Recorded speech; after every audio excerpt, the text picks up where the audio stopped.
예수 나의 좋은 치료자, 그의 눈이 머무는 곳은 나의 슬픔과 고통. 고개를 들어 그의 눈을 볼 때에 난 알았네. 예수 나의 좋은 치료자. 예수 나의 좋은 치료자, 그의 손길이 닿는 곳은 나의 상처와 아픔, 영원히 흐를 것 같았던 눈물 다 멎었네. 예수 나의 치료자.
손길이 닿는 곳은 나의 상처와 아픔, 영원히 흐를 것 같았던 눈물 다 멎었네. 예수 나의 치료자.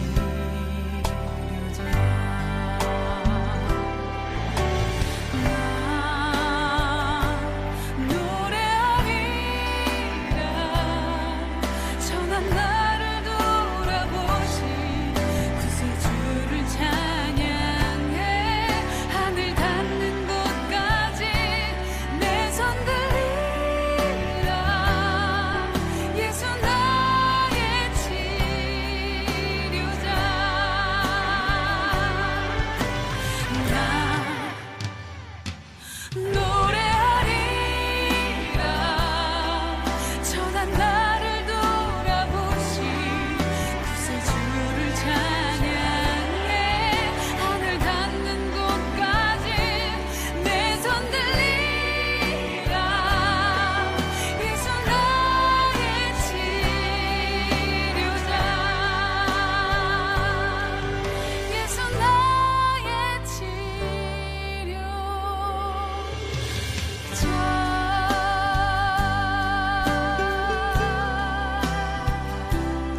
주의 보좌로 나갈 때에 어떻게 나가야 할까?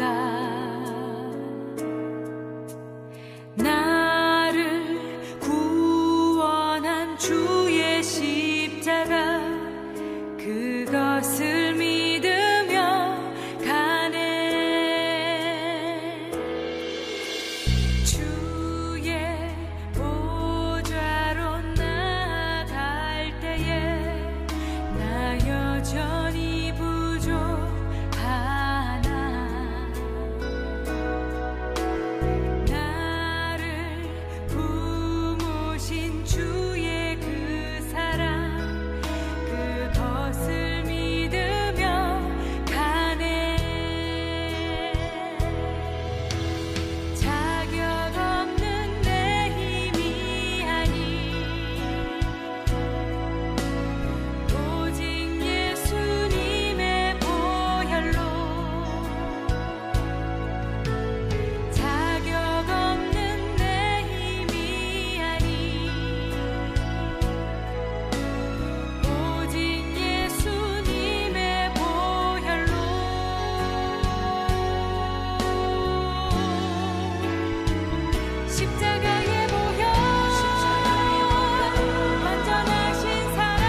있지만 염색도 하지 아니하고 하얀 머리에 때로는 턱수염도 자르지 않고 지냈던 적이 있었습니다. 그래서 종종 보시는 분들이 왜 턱수염 안 깎았냐고, 왜 머리를 안 자르시냐고 물어볼 때마다 계속 이렇게 해명을 했어야 됐던 적이 있었는데요.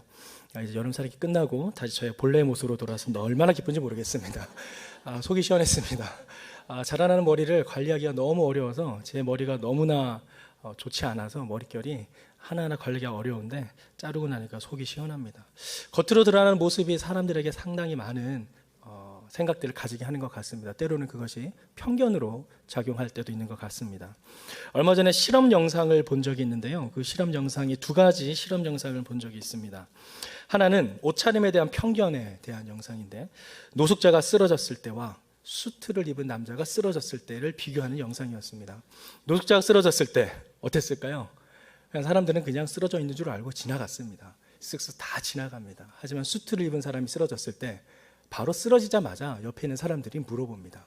왜 그러냐고, 무슨 일이 있냐고, 앰뷸런스를 불러주기도 하고 걱정을 하고 달려갑니다. 아주 큰 차이가 났었죠.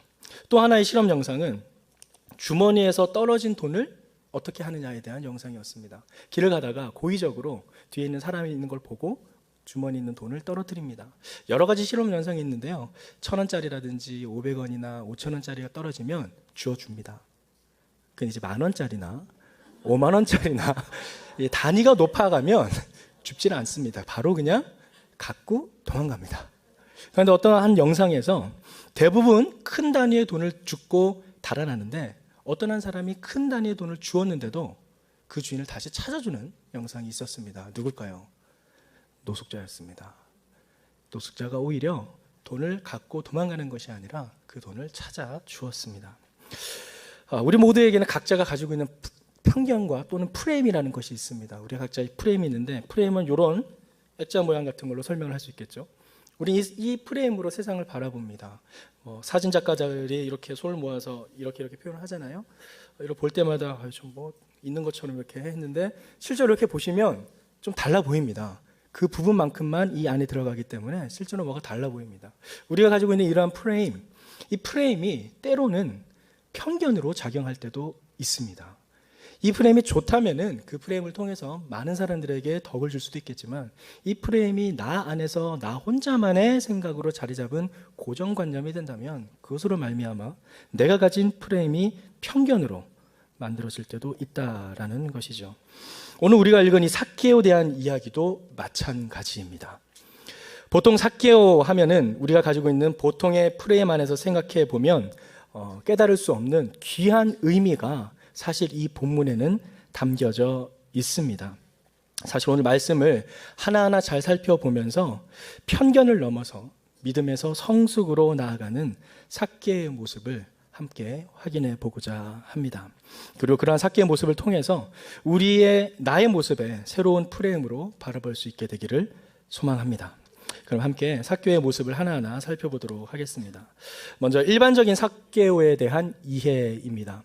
보통 우리가 생각하는 일반적인 삭개오에 대한 이해, 대부분 이렇습니다. 삭개오라는 사람이 살고 있던 그 여리고성, 그 여리고는 주전 7,000년대, 그러니까 지금부터 한 9,000년 전부터 사람들이 살고 있었던 곳입니다. 성벽을 쌓고 살았었고, 현재 이스라엘에 남아있는 성곽 도성 중에서 세계에서 가장 오래된 성읍이라고 알려져 있습니다. 여리고는 또한 이스라엘 백성들이 출애굽한 후에 가나안 땅에 들어가서 제일 먼저 공략했던 성이기도 합니다. 왜 그렇게 오래전부터 사람들이 살았을까요? 좋은 곳이기 때문입니다. 비옥한 곳이었고 물이 풍성했고 사람이 살기 좋았던 곳이었습니다. 이스라엘은 물이 귀한 지역이었습니다. 그런데 이 여리고에는 그 물이 풍부했습니다. 지금도 이 지역에는 분당 4톤가량의 물이 솟아나는 지역도 샘도 있다라고 합니다. 푸른 녹지대가 많습니다. 특히 높이 10m가 넘는 종려나무, 우리가 흔히 알고 있는 야자수가 많이 있어서 종려의 성읍이라고 불리기도 했죠. 그래서 예수님께서 이 여리고성을 지나갈 때 사람들이 종려나무 가지를 흔들면서 예수님을 맞이했던 그런 장면도 성경에 기록되어 있습니다. 바로 이 본문의 삭개오는 이러한 여리고성에서 살았던 사람이자 세리장이었습니다. 세리장이라 함은 세리들 위에 있는 장입니다. 세리들을 거느리는 세리장이었죠. 장치로는 상당히 대단한 지위였습니다. 그런데 이 삭개오가 자기 마을로 예수님께서 지나가신다는 소식을 듣게 됩니다. 어떻게 합니까? 예수님이 어떤 사람인지 궁금해서 보고 싶다. 그래서 길거리로 나갑니다. 그런데 이미 사람들이 꽉 차서 도저히 앞을 볼 수가 없습니다. 왜냐하면 그는 키가 작았기 때문이죠. 그래서 나무 위로 올라갑니다. 그런데 세리장이라면 적어도 그는 나이가 좀 지긋이 들은 사람이었을 겁니다. 최소한 40은 넘지 않았을까 싶습니다. 한번 상상해 보세요. 얼마나 우스꽝스러운 일이 일어납니까? 키가 작은 사람이, 그것도 나이가 든 어른이 그 나무를 올라가려고 낑낑거리는 모습을 상상해 보십시오. 우스꽝스러운 상황이 연출된 것입니다. 이 삭개오는 자신의 체면이나 남들의 시각을 개의치 않고 뽕나무로 올라간 것입니다. 그리고 그것을 지나가던 예수님이 삭개오를 보신 후에 뽕나무에 있던 삭개오에게 다가와서 말씀을 하십니다. 삭개오야, 속히 내려와라. 내가 오늘 너희 집에 유하여겠다. 그러더니 말을 듣자마자 삭개오는 뛰어내려와서 기쁨으로 자기 집에 초대를 합니다. 그걸 본 사람들이 수군거리죠. 저가 죄인의 집에 들어갔다라고 수군거립니다. 하지만 삭개오는 사람들의 비난에 대꾸하지도 않고 예수님께 변해된 삶을 자신의 행동으로 옮기겠다라는 선포를 합니다. 내 소의 절반을 가난한 사람에게 주겠습니다. 그리고 제가 속여 빼앗은 것이 있다면 4갑절이나 갚겠습니다. 삭개오의 이 결심을 들으시고 예수님께서는 말씀하시죠. 구원이 이 집에 이르렀다. 이 사람도 아브라함의 자손이다. 인자가 온 것은 잃어버린 자를 구원하기 위함이다. 여기까지가 우리가 알고 있는 흔한 삭개오의 이야기입니다. 그리고 이 이야기를 통해서 대부분의 해석은 삭개오는 죄인이었고 그 죄인이 예수님을 만나서 회개하고 삶의 결단으로 자신의 재산을 이웃을 위해 내놓았으니 이처럼 우리 또한 예수 그리스도의 사랑을 경험하여서 삶 가운데 그 사랑을 실천하자 라고 대부분 마무리를 합니다. 이게 우리가 알고 있는 일반적인 삭개오에 대한 이야기입니다. 그러시죠? 네, 역시 다 아시는군요. 축복합니다. 우리가 알고 있는 그 프레임, 이 프레임 속에서 삭개오를 보게 되면 이틀 안에서 해석되어지고 이틀 안에서 말씀을 적용합니다. 그런데 한 가지 질문을 해보겠습니다. 과연 삭개오는 죄인인가요? 정말 삭개오는 죄인인가요? 여기서 우리가 한번 곰곰이 생각해 보아야 할 부분이 있습니다. 사실 본문에서 삭개오를 향해 죄인이라고 말하는 사람은 누구인가요? 7절 말씀을 볼까요? 7절 말씀에 그런데 사람들은 그 광경을 보고 모두 수군거렸습니다. 그가 죄인의 집에 묵으려고 들어갔다. 누가 죄인이라고 했습니까? 사람들이 죄인이라고 했습니다. 이 사람들이 삭개오를 향해서 보인 태도는 2가지입니다. 바로 수군거렸고 죄인이라고 말했다라는 것입니다. 그를 죄인이라고 생각하는 이유는 무엇일까요? 바로 그가 세리장이었고 부자였기 때문입니다. 오늘 본문에서 삭개오에 대한 소개를 이렇게 합니다. 여리고에 삭개오라는 사람이 있었다. 여리고에 살았고요. 2번째는 세리장이었고요. 3번째는 부자였다라는 소개입니다. 이 3가지의 소개만으로 사람들은 그를 죄인이라고 취급합니다. 사실 당시 로마 시대의 세리들은 로마법에 따라서 세금을 징수하는 사람들이었습니다. 같은 민족 유대인이건 아니면 로마 사람들이건 그들은 로마 법대로 사람들에게 세금을 징수했습니다. 그것이 그들의 직업이었습니다. 그런데 그들은 정당한 방법을 통한 세금 징수하는 방법 이외에도 다른 방법으로도 부를 축적했다고 합니다. 또한 그런 일들이 만연했던 때였습니다. 그래서 사람들은 세리라고 하면 그 직업만으로도 그 사람에 대해 편견을 가지고 있었습니다. 요즘 영화를 보면은 편견을 바탕으로 한 영화들이 참 많습니다.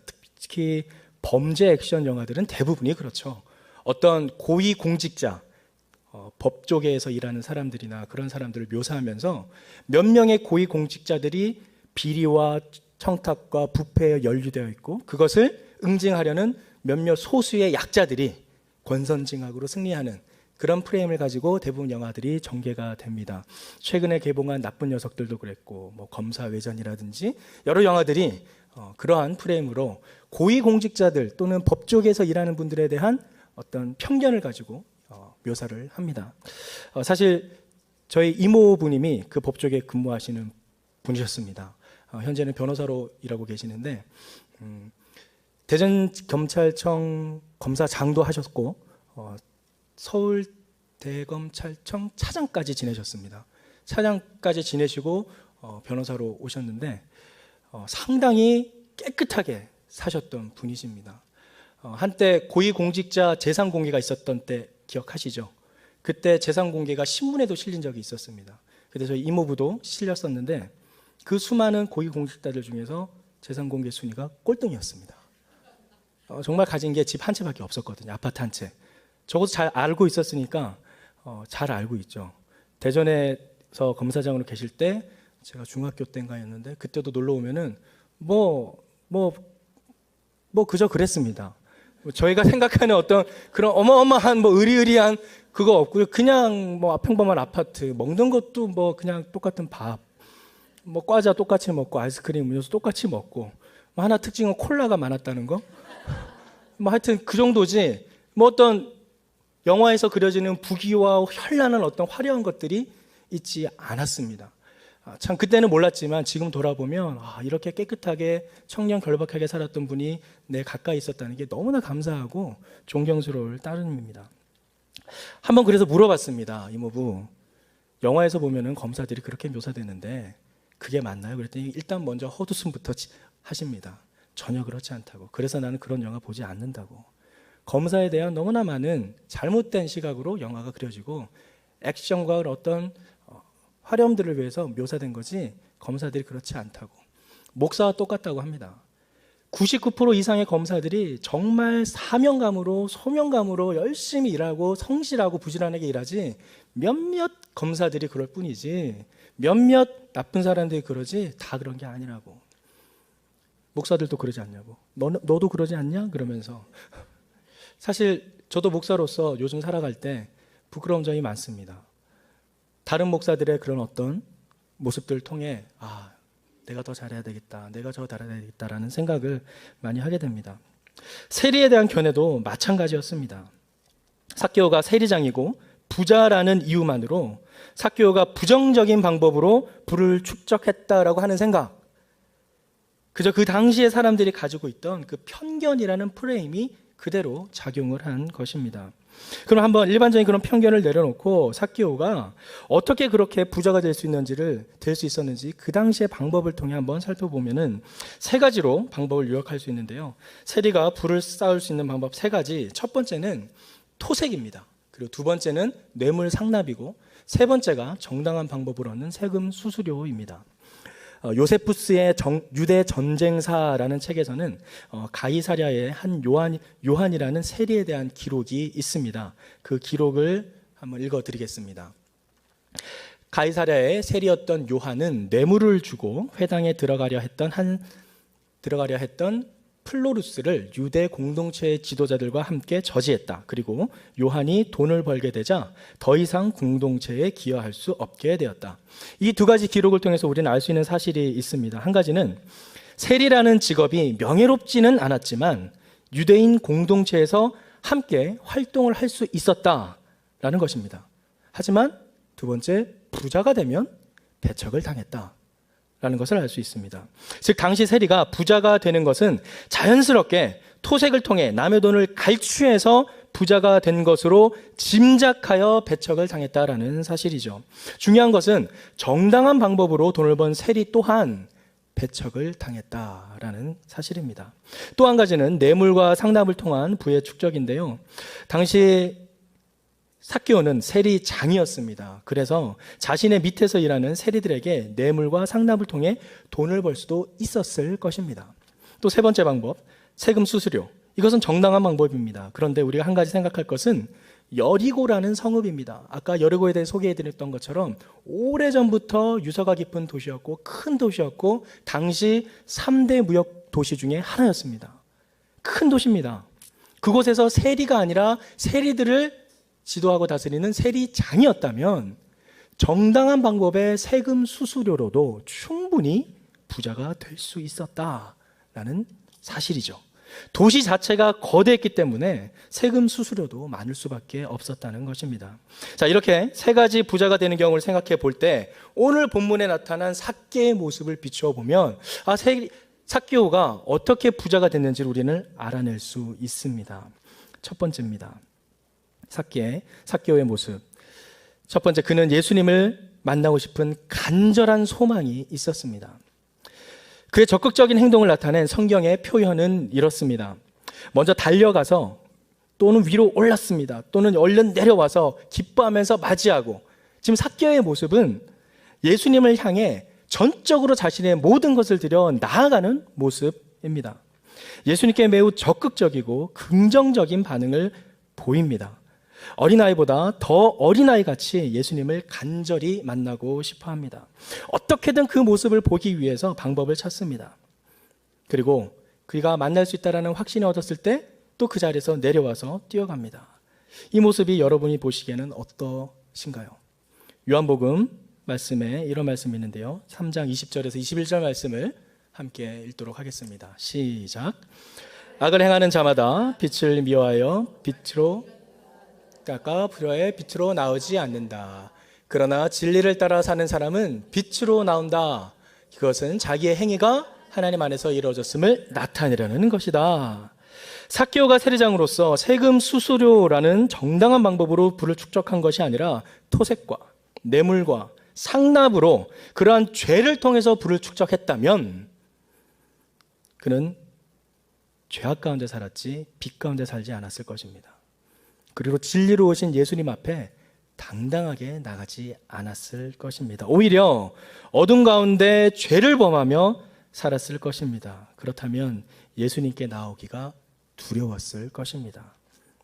악을 행하는 자마다 빛을 미워하여 빛으로 나오지 않고 어둠 속에 숨는다 라고 예수님은 말씀하셨기 때문이죠.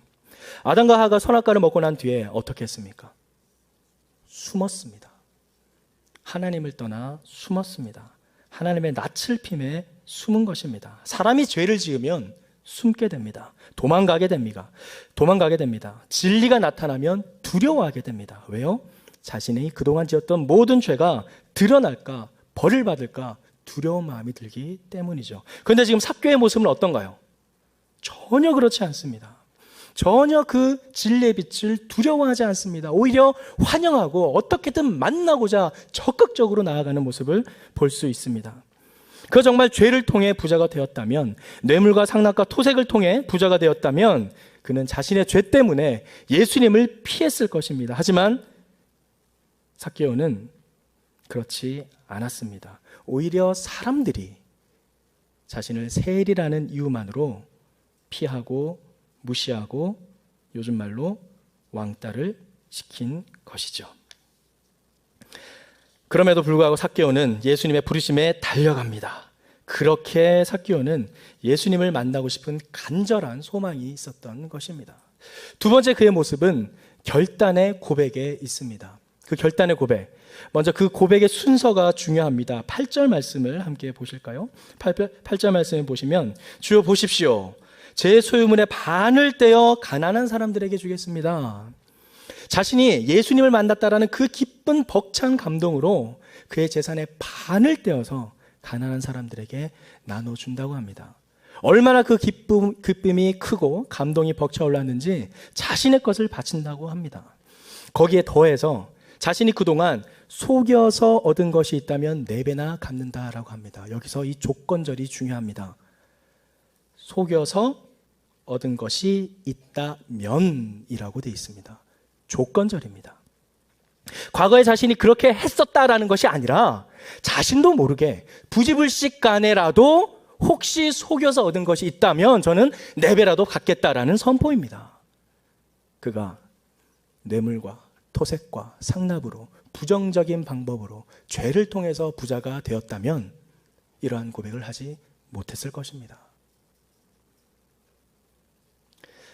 진리의 빛 대신 예수님을 피하지 않고 기쁨으로 환영했다는 것, 그리고 조건적으로 또 표현된 그의 고백을 통해서 삭개오는 위에서 우리가 살펴본 당시 세리가 부자가 될 수 있는 방법 중에서 정당한 세금 수수료로 부자가 되었을 가능성이 가장 높다는 것을 알 수 있습니다. 오히려 그를 죄인이라고 부르는 것은 당시 사람들이 가지고 있던, 그들만이 가지고 있던 프레임, 그 프레임으로 인한 편견, 고정관념, 선입견으로 인한 차별이었지 않나 생각됩니다.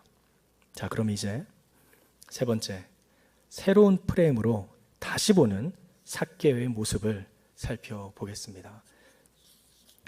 새로운 프레임으로 다시 보는 삭개오. 자, 이제 처음부터 다시 이 우리가 이미 알고 있었던 이 삭개오에 대한 죄인에 대한 세리에 대한 프레임을 내려놓고 지금 우리가 살펴보았던 내용으로 다시 한번 삭개오의 모습을 살펴보겠습니다. 다시 시작합니다. 예수님이 오신다는 소식을 듣습니다.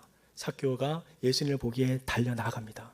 그동안 자신이 정당한 방법으로 열심히 노력했음에도 불구하고 세리장이라는 이유만으로 무시받고 왕따당하고 인정받지 못했던 자신을 드디어 알아줄 사람이 온다라는 그 소식, 얼마나 기뻤을까요? 얼마나 감격했을까요? 그동안 자신이 받았던 모든 서러움과 외로움과 자신의 괴로움들을 모두 다 토해내듯이 그는 예수님께 달려갑니다. 야, 정말 이제야 내 마음을 알아줄 이가 오셨다라는 겁니다. 정말 내 마음속에 내 진심을 알아줄 사람이 나타났다라는 겁니다. 그동안 정말 혼자서 소외되고 왕따를 당하면서 외로웠는데 사람들의 그 시선이 너무나 차갑고 무서웠는데 이제 나의 그 진심을 알아줄 사람이 나타났다라는 겁니다. 그 발걸음을 생각해 보십시오. 얼마나 가벼웠겠습니까? 얼마나 날아가고 싶었겠습니까? 나이가 문제입니까? 예수님을 보기 위해서라면 뽕나무에 올라가는 그 우스꽝스러운 연출도 서슴없이 감당해내고, 상상해 보세요. 작은 사람이 어떻게든 바둥거리면서 나무 위에 올라가는 그 모습. 하지만 그는 전혀 개의치 않습니다. 왜요? 내 마음을 알아줄 이가 나타났거든요. 나를 알아줄 사람이 나타났거든요. 그분을 보기만 하면 모든 삶의 억울함들이 풀릴 것 같았거든요. 그 애틋함 얼마나 절절합니까? 혹시 여러분은 소외당하고 왕따당하는 그 기분을 아시나요? 하하. 제가 어렸을 때, 여러분도 어렸을 때는 왕따라는 단어는 없었습니다. 사실 왕따라는 단어는 요즘 중고등학생들 몇 년 전부터 전문화된 용어로서 나타난 왕따, 찐따, 은따 뭐 여러 가지 단어로 변경되어서 나타나고 있죠. 사실 우리가 어렸을 때 초등학교 때 또는 국민학교 때 중학교 때도 그런 은따, 왕따, 찐따들이 있긴 있었습니다. 하지만 그 단어가 없었기 때문에 형상으로 이렇게 드러나지는 않았을 뿐이죠. 그냥 뭐 제 저번에 뭐 찌질이 뭐 이런 정도 그런 식으로 표현되면서 각 학급마다 그런 아이들이 있었을 것입니다. 제가 그런 찌질이었다는 것은 아니고요. 네. 그 정도까지는 아니었지만 저도 한번 우리 친구들 사이에서 따돌림 아닌 따돌림 같은 것을 경험한 적이 있습니다. 생일인데요. 제 생일 트라우마가 좀 있습니다.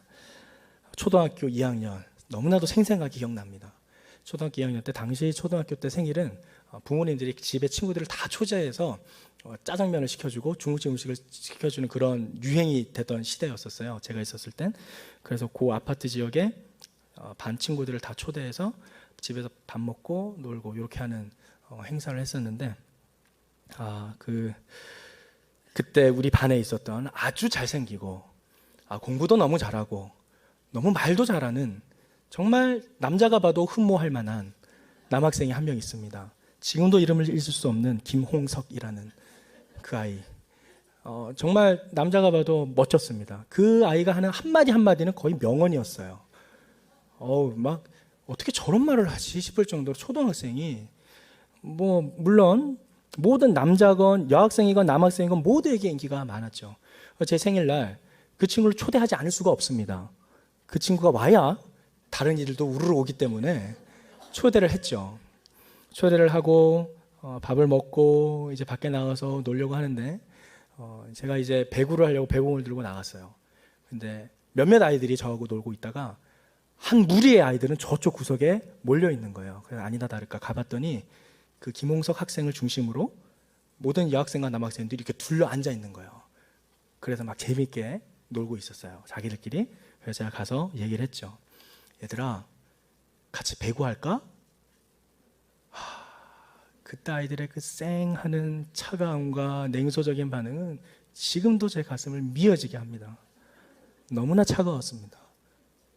제 눈을 쳐다보면서 이런 네가 뭐 하든 말든 생일의 주인공이 나인지 홍석인지 착각이 들 정도로 그때 그 홍석이가 한마디 합니다. 야, 해주자. 그 뒤로 어떻게 됐는지 기억은 안 납니다.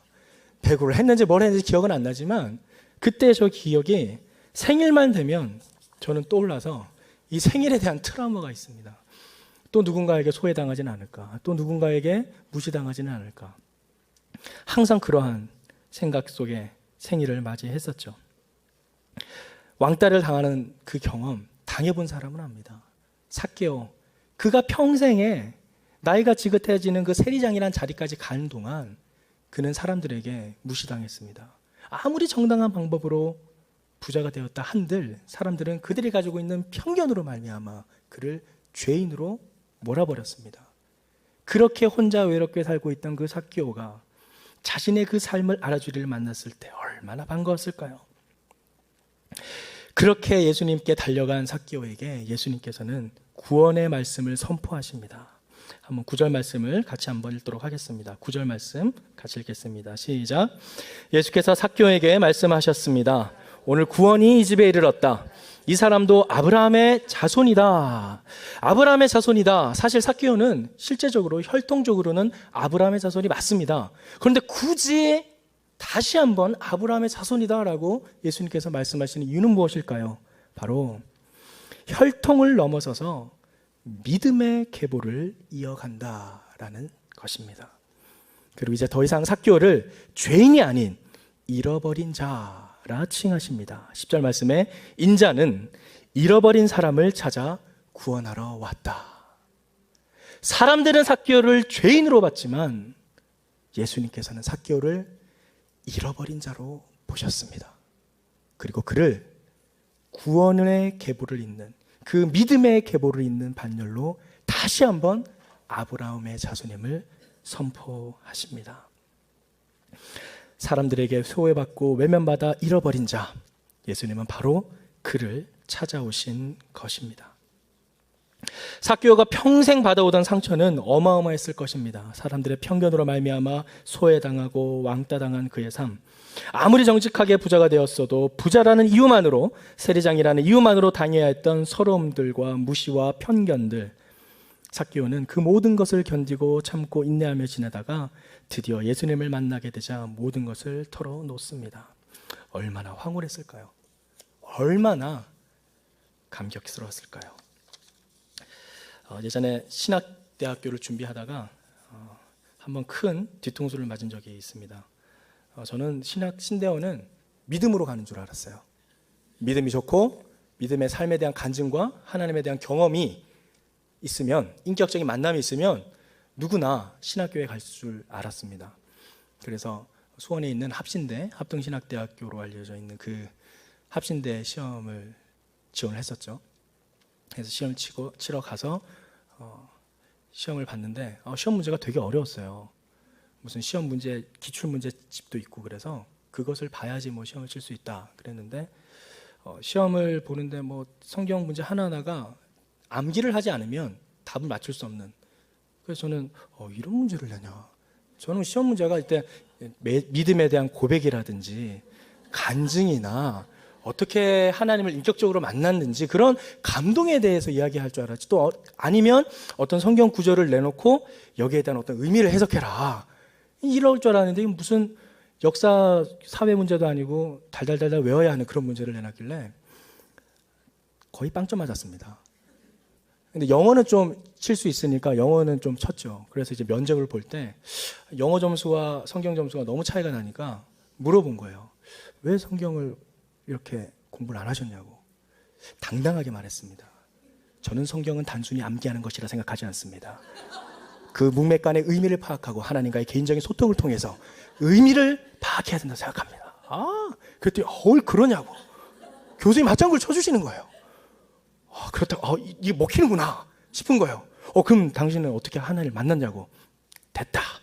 그때부터 제가 경험한 성령의 임재와 성령의 방언의 역사와 은사와 그런 것들을 하나하나 설명했어요. 한 10분 정도를 계속 설명했던 것 같아요. 그때 면접을 저 혼자 그리고 교수님 한 7분 1대7로 이렇게 봤는데 7분 모두가 막 감격하면서 고개를 끄덕이면서 그러냐고, 그런 성령 체험을 했냐고, 그런 임재를 경험했냐고, 그런 환상과 방언을 경험했냐고 그러면서 너무 호감을 하시길래 됐다.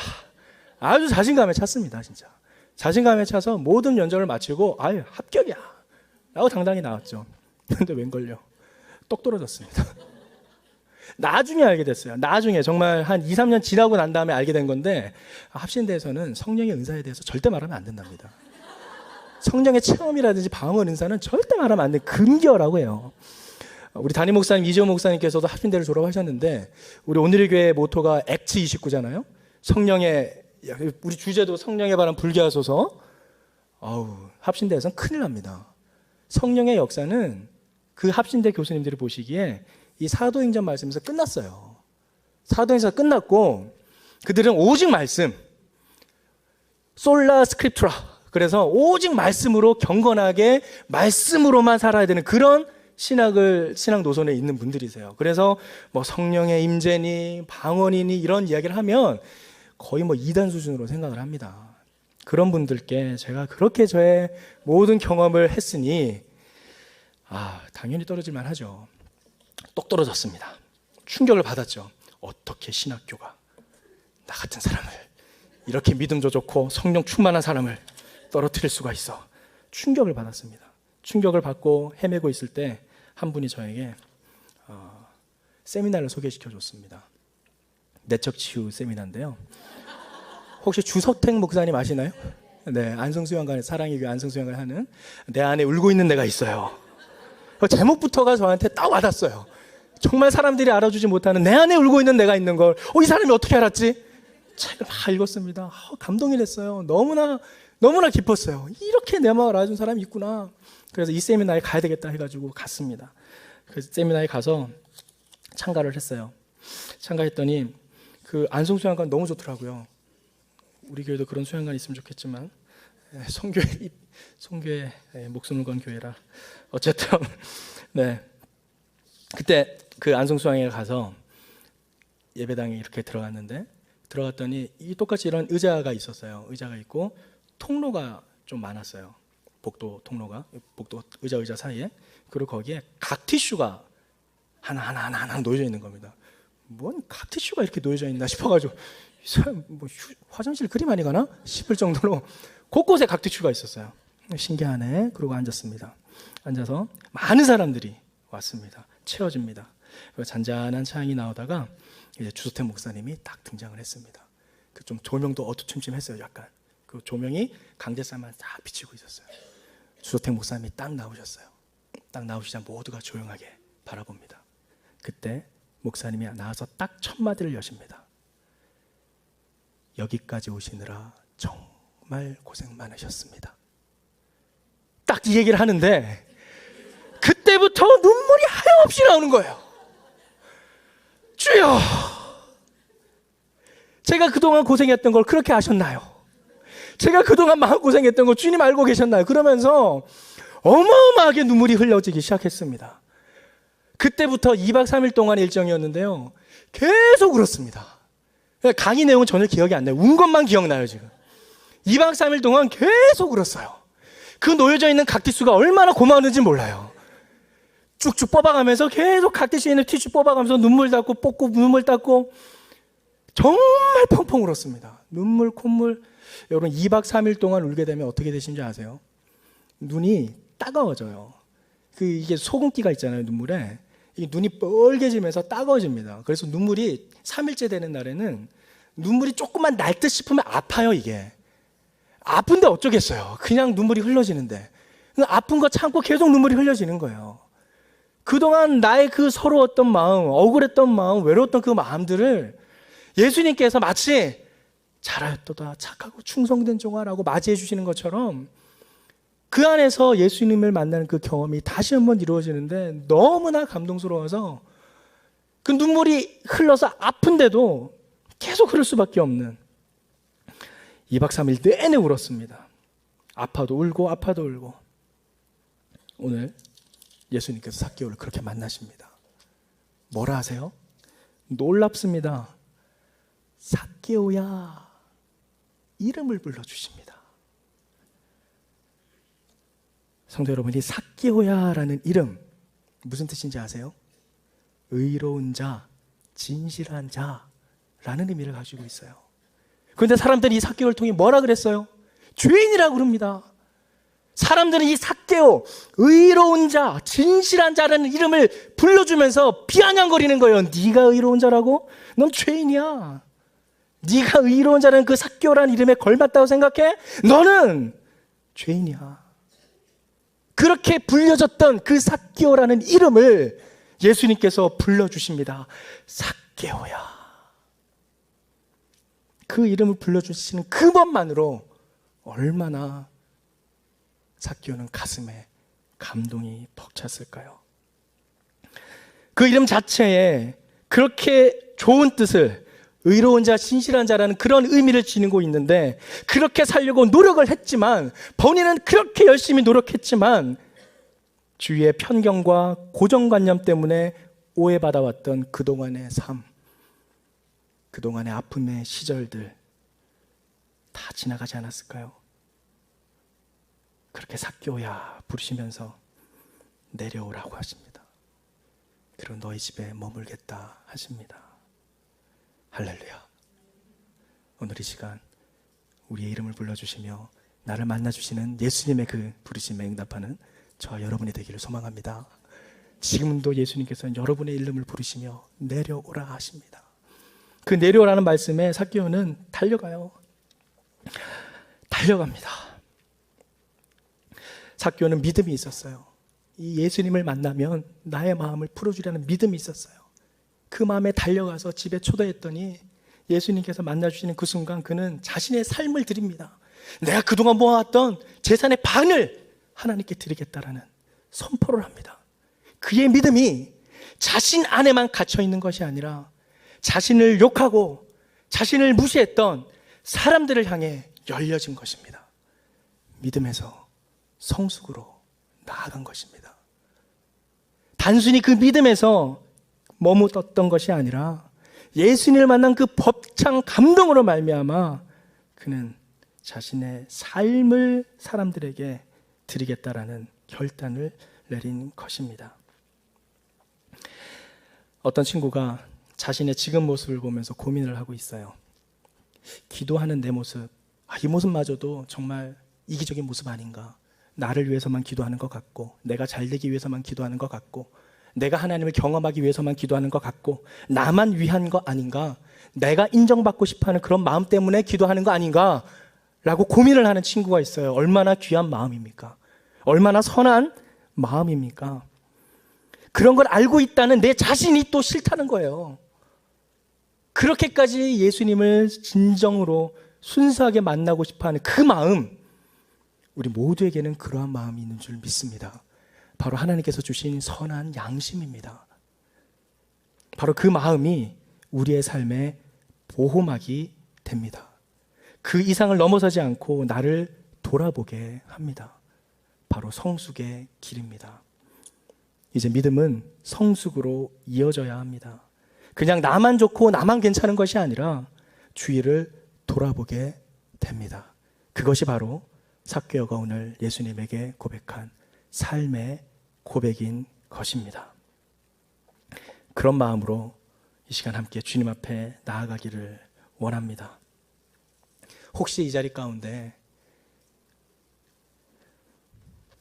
나만의 생각으로 나만의 프레임에 갇혀서 혼자서 외로웠던 경험이 있으신가요? 주위의 편견으로 인해서 혼자 지내야 했던 시간이 있었나요? 삭개오를 보십시오. 삭개오는 많은 것을 가진 사람이었습니다. 직업도 든든했고 돈도 많았습니다. 삭개오는 행복했을까요? 그렇지 않았습니다. 많은 것을 가지고 있음에도 그는 외롭고 답답했습니다. 하지만 삭개오는 이제 행복한 사람이 되었습니다. 어떻게 가능했죠? 바로 예수 그리스도를 실존적으로 만났기 때문입니다. 예수님을 만난 직후 이제는 가난한 자들을 위해 자기 재산의 반을 써도 아깝지 않다고 생각할 만한 절대적 가치를 소유한 사람이 되었습니다. 곰곰이 생각해보면 우리도 삭개오가 될 수 있습니다. 지금은 그렇지 않더라도 인생을 살다 보면 오해받기도 하고 가족으로부터, 친구로부터, 사회로부터 왕따를 당할 수도 있습니다. 어떻게 해야 됩니까? 사람들의 그 낙인에 찍혀서 죄인의 집에 어둠 속에 숨어서 살아야 될까요? 아닙니다. 삭개오처럼 예수님께 나아갑시다. 주님 앞에 나아갑시다. 우리의 편견을 없애시고 우리의 있는 그대로의 모습을 바라보시는 주님, 우리의 외로움을 치료해 주시는 주님, 그 예수님을 만나러 나갑시다. 필요하다면 뽕나무에라도 올라갑시다. 체면이나 나의 지위나 모든 신분들 내려놓고 어린아이와도 같은 마음으로 주님을 만나고자 하는 간절한 소망으로 주님 앞에 나아갑시다. 그때 주님께서 우리를 만나 주실 것입니다. 그만할 뿐만 아니라 내 삶에 벅차오르는 감동으로 말미암아 나의 삶의 결단으로 성숙의 길로 가게 될 줄 믿습니다. 이 시간 함께 기도할 때 주님, 내가 그동안 살았던 삶을 나보다도 더 잘 아시는 주님께서 나의 삶의 주인이 되어 주시옵소서. 내 마음을 사람들은 몰랐지만 예수 그리스도 우리 주님만은 알고 있다는 그 믿음으로 나아갑니다. 주님, 내 마음을 만져주시고 나를 위해 오신 그 그리스도를 나의 주인으로 마음 가운데 진정으로 경험하게 하여 주시옵소서. 우리 간절한 마음으로 우리의 삶을 주님 앞에 드리며 주여 한번 외치고 기도하겠습니다. 주여! 아버지 하나님, 삭개오를 통해 내가 가지고 있던 나의 프레임 속에 갇혀있던, 나의 편견 속에 갇혀있던 내 모습을 돌아보게 해주심에 감사드립니다. 주님, 그동안 내가 무시당하고 그동안 내가 인정받지 못하고 그동안 혼자 외롭게 보내었던 시간들이 있다면 이 시간 주님 만져주시고 뽕나무 위에서 예수 그리스도를 경험한 그 놀라운 감격과 기쁨을 우리의 삶 가운데 경험하게 하여 주시옵소서. 나를 너무나도 잘 아시는 주님을 오늘 이 자리에서 경험하게 하시고 만나게 하시고 결단케 하여 주시옵소서. 혼자 외로웠던 시절, 혼자 헤매었던 그 시절, 그러나 그 모든 시간까지도 하나하나 낱낱이 하시는 주님께서 이 시간 나를 만나 주실 줄 믿습니다. 주님, 그 믿음으로 내 삶에 나타나 있는 모든 것들 주님 앞에 드리고 이웃에게 드리고 사람들에게 실천하며 나아가는 우리 모두가 되길 소망하오니 아버지 하나님 만나 주시옵소서. 주여, 내 삶을 붙잡아 주시옵소서. 주님, 나의 모든 삶 가운데 예수 그리스도의 능력으로 역사하여 주시옵소서. 주여, 주여, 아버지 만나 주시옵소서. 주님, 주님, 주님, 주님, 주님, 주님 역사해 주시옵소서. 주님,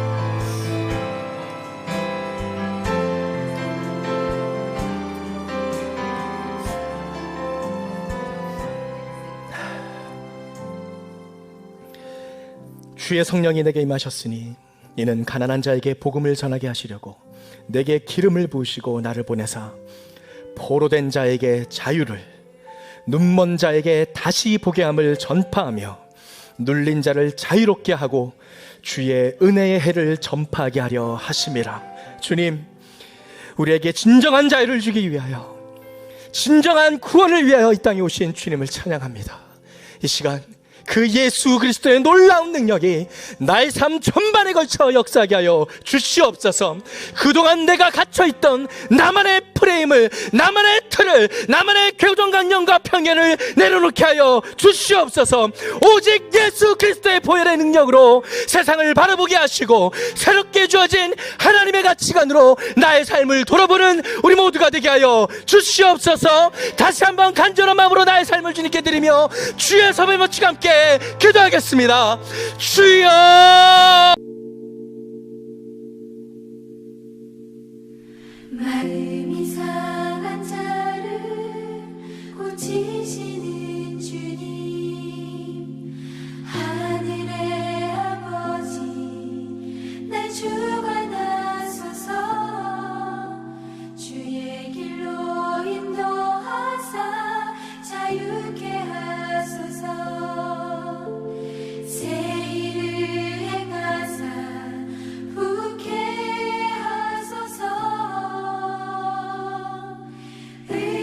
줄이고 목이 마르니 성령의 기름 부으소서. 의에 줄이고 목이 마르니 내 잔을 채워 주소서.